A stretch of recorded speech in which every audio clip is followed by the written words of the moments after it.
1st, 2013 at LifeRay. This is Nancy Hutchison and John Hutchison here.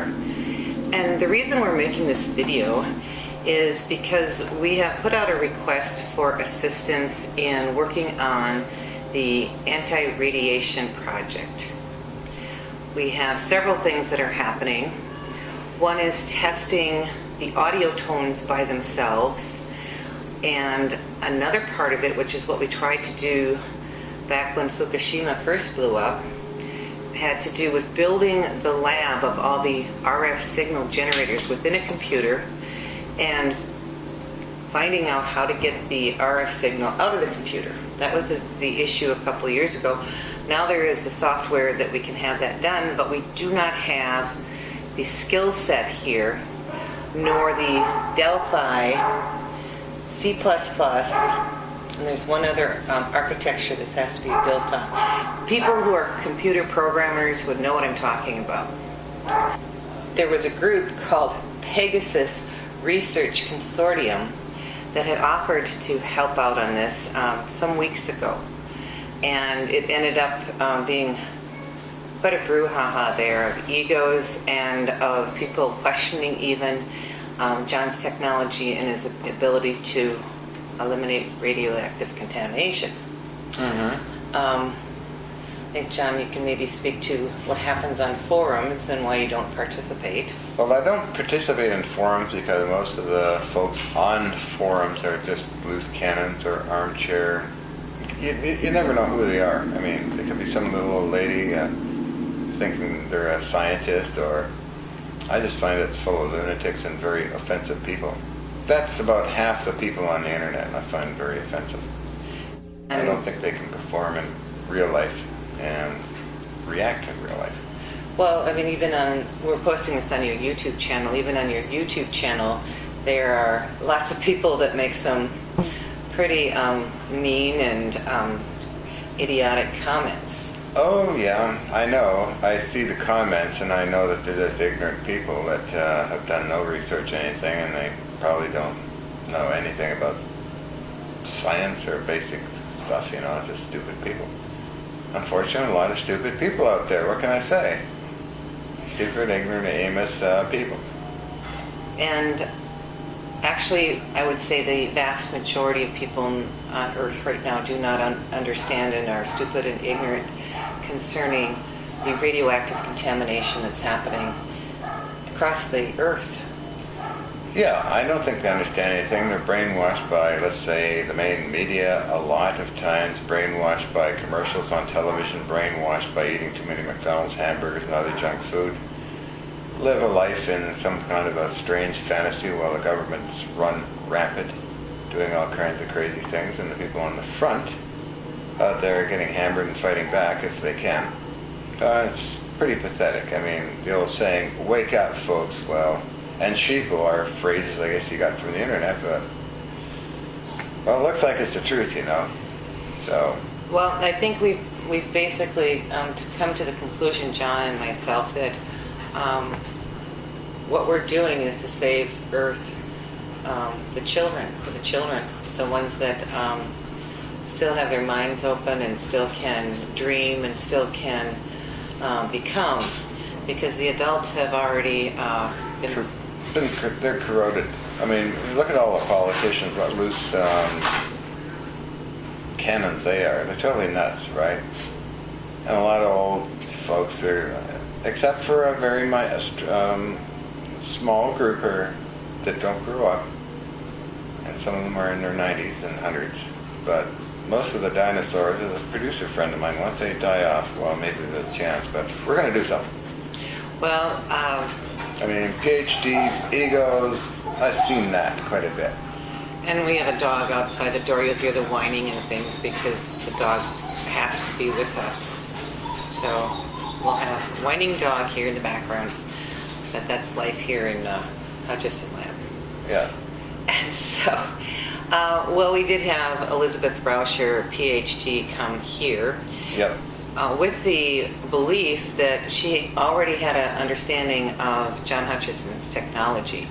And after spending a great deal of money going and getting her and personally bringing her here and paying for that and paying for food for her and a place here that we created for her, a special room for her with her own kitchenette and everything in it, and feeding her. She had like no interest for the first couple of weeks of anything that was going on here. She finally showed some level of interest, and when we started asking her and questioning her about her knowledge base on the Hutchison effect, we find out that she really didn't know anything about it. She was here to be paid to learn about it, and actually my belief was that she was going to try to take something she had done from the 70s and make it appear like it was her idea, the Hutchison effect. And so nothing at all, no focus on getting rid of the radioactive contamination cost us a lot of money and a lot of heartache, because we had thought this person was going to actually help. There's a lot of heartache with all the time that I put into the Pegasus Research Consortium, and only to be blasted by the people there. And when I tried to say, look, you've got to stop acting like children, and we need to get focused on this because there isn't much time. Fukushima is out of control, and when it goes again and blows again, and it will, that's going to be the death shot as far as immediate death. Right now we've all been poisoned, but how long until it blows again? They're estimating like 10,000 Hiroshima bombs, which you're talking about 1 billion people dead immediately, and everybody along the West Coast being part of that. And remember, folks, this also adds to the radiation load from 1940s on up as well, in combination with junk food that you folks eat, GMO foods that you folks eat. All of this toxicity is going to be pretty powerful. Right. And your immune systems are weakened from garbage food. And then it's an autoimmune system disease basically that the radiation causes, because you can't replicate your cells properly, whether it's cancer or lupus or rapid advancement of heart disease. That's what happens with radiation poisoning. And it's the little ones, the babies that die off. A great increase in infant mortality along the West Coast here after Fukushima. And I mean, at least Canada reports it in our main media, where the U.S. doesn't. I'm sorry to say that. No, they're too busy, fighting wars and putting their efforts into spying on their citizens, controlling everything that you can think of, controlling it. Yeah, but it goes on and on and on. It's pretty pathetic. So what a lot of it is people don't want to look at things because it's so hard for them when they see it. That, like, what can they do? Right. I can't do anything about this. I'm just going to go back to my job, and I'm going to work my job, and then I'll have the weekend off, and I can play on the weekend and do these kind of things, and I'm going to have what they think is a normal life. Well, it's not a normal life for you to be a slave. It's not a normal life for you to have a job that you have to go to so that you have to pay a mortgage, so that you have to live in a little cracker box house someplace. That's not normal. Yeah, absolutely. That's not what is normal for humans. That's normal for slaves. Yeah, normal for slaves. And when the waters start coming up to your door front, the old saying in Nazi Germany, when they start coming for me, the end story was nobody's around to. Right. Well, and this is basically what's happening with this radiation. It's come for the whole world. It has poisoned the whole world.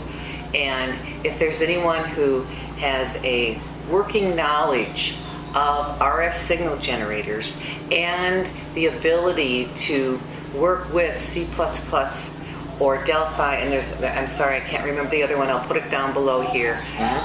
I will put our link to hutchisonlab@yahoo.com, and you can contact me, and we can try to work this out, because at least we will have something that everyone can have, that they can have in their computer, and they can take this and they can use it, and they can have some level of effectiveness in getting rid of radioactive contamination in their immediate area. We have that here because We have all this equipment here, all these RF signal generators. We have a massive amount of technology that's here that we can put into a computer if we have the help. But I don't want the drama. I don't want someone saying I'm too busy to help. I don't want someone saying that we don't know what we're doing. I don't want someone to tell John that he should have done this or he should have done that. Yeah. Because we don't have time for that. No time for that. And folks, please, no more business offers. It's getting a little old. Yeah, John's not going to somebody else's place. He's not doing anything else. This is what he's doing, and we're going to try to save Earth. And we'd like some help because it gets a little bit if you're television, rough here. If you're television media, okay, we're very open for main media like Discovery Channel, Fox, NBC. Come over and do a story. Yeah, get oh, the word Michael out. McCardle. Yeah. Global TV up there in Canada. If you'd like to come and do something like that, that's fine. Mm-hmm. But I don't want to spend my time sorting through the drama on forums, trying to find that one person that has the commitment to save their own life. Because folks, you guys have all been poisoned, and you know there's only so much we can do. Exactly. And do realize the internet's just the internet. You can be whoever you want to be on the internet. I noticed that on the internet. Yeah. So. Well, that's what our little video is about. We're still working at the giant ray gun, and the reason building the giant ray gun is because, quite frankly, we don't think that the people of this earth are going to get their heads out of the sand and do anything to save themselves. Even though we have that opportunity right here with building the virtual lab. Well, that's true. Yeah, and I see it on the levels too. I mean, your governments are running right over you, taking away your rights left and right. And you do nothing. You do nothing. You just keep on going and have your cup of coffee and a McDonald's hamburger and watch CNN. So, what can I say? You know? Yeah. So and I don't know. Be careful. John in his different characters will give a lot of jabs at all of this. Oh yeah. Especially Karla, or the major, or general, or... But anyway, folks, keep smiling, and... Yeah. If you are serious about saving your life and have the skill set that we need, we want to talk to you. And we want to get this out. It's free. We are not going to pay you to do this work. No. We don't get paid to do this work, but we'll give you the opportunity to save your life. Your own life and the lives of other people. And actually, folks, I'd like to make a comment here that there's only one scientist I know that seemed to understand this, but he passed away, and that's Ken Shoulders. Yep. And Ken Shoulders actually presented this technology to MIT in 2005 to use the Hutchison effect to eliminate radioactive contamination. So they know how to do it. Why aren't they doing it? I guess it's just okay for the whole Earth to be poisoned. Well, we don't think that's okay. Exactly. And if the whole Earth thinks that's okay, the birds don't think it's okay, the children don't think it's okay, and we're going to fight for them if the adults aren't going to stand up and be adults and fight for it. Exactly. Yep, absolutely. Well, you have a nice life, YouTube, and hopefully somebody out there is going to step up and say, yes, I can do this, because otherwise, guess what? Somebody's going to be watching your channel. Yeah. There won't be any YouTube anymore. No YouTube, no Google, nothing. Nothing like that. Nope. When it hits, it's going to blow up in the entire Pacific Rim. That's what's going to happen, folks. All right. Combined with a lot of other things, magnetic disturbances. Oh, yeah. Okay, so. Okay. All right. Yes. Okay. I love you, babe. Love you, babe.